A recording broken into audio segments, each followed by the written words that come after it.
Ce lundi 27 janvier, le lendemain du Prix d'Amérique, je la fais à J-3. Nous sommes vendredi au moment où je vous parle.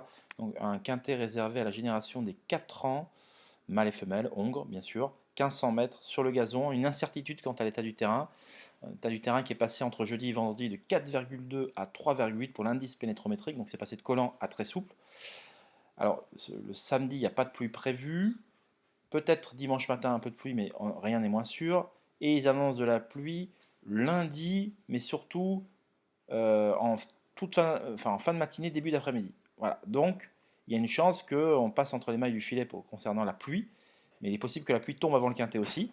Donc, rien n'est moins sûr. Alors, il faut tabler sur une piste au moins bien souple, qui pourrait s'assouplir selon s'il tombe de la pluie ou pas. Voilà, voilà pour les paramètres importants. Donc, je vous invite à vous référer à ce que déclare officiellement France Gallo quant à l'état du terrain et faire jeter un petit coup d'œil déjà ce lundi matin aux alentours des 10h30, parce que c'est la dernière mise à jour de France Gallo quant à l'état du terrain. Alors un quintet qui est très ouvert, ça tire de tous les côtés, il y a eu des changements d'entraînement concernant certains rivaux. Alors, les favoris, à mon sens, seront timides. On pourra citer l'As Roverso, c'est le choix de Théo Bachelot, pour l'entraînement toujours en verve chaque hiver de Madame plutôt, Janakova Koplikova.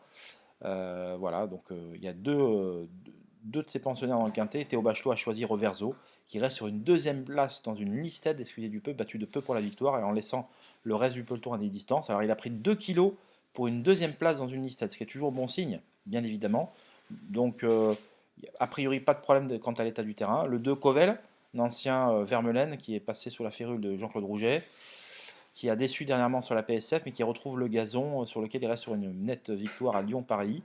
Donc il ne faut pas le juger sur sa seule tentative sur la fibrée, car il retrouve une surface qui lui plaît particulièrement. Le 4 Chiaro, qui a déjà fait ses preuves à ce niveau l'été dernier à Longchamp, s'emparant d'une deuxième place. Alors c'est vrai que depuis, il a connu des fortunes diverses. Maintenant, le cheval est très bien et donc on en attend un compère achat. Il faut toujours se méfier des pantales sur l'hippodrome de la Riviera chaque hiver.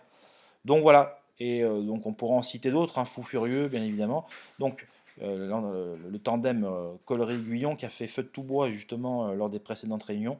Donc voilà, ils sont nombreux à pouvoir envisager de disputer les premières places, mais j'ai repéré spécialement pour vous quelques gros outsiders à même de pouvoir bouleverser la logique de ce quintet. Pour les retrouver, c'est tout simplement sur mon site www.caparos.fr. N'hésitez surtout pas, vous pouvez s'offrir de manière hebdomadaire, mensuelle, et profiter d'un contenu complètement exclusif pour le coup en termes d'interviews, de documentation, de pédagogie. Il y en a vraiment pour tous les goûts. Je vous souhaite un excellent début de semaine. J'espère que vous avez bien profité du Prix d'Amérique et on se dit à très vite. Bye bye.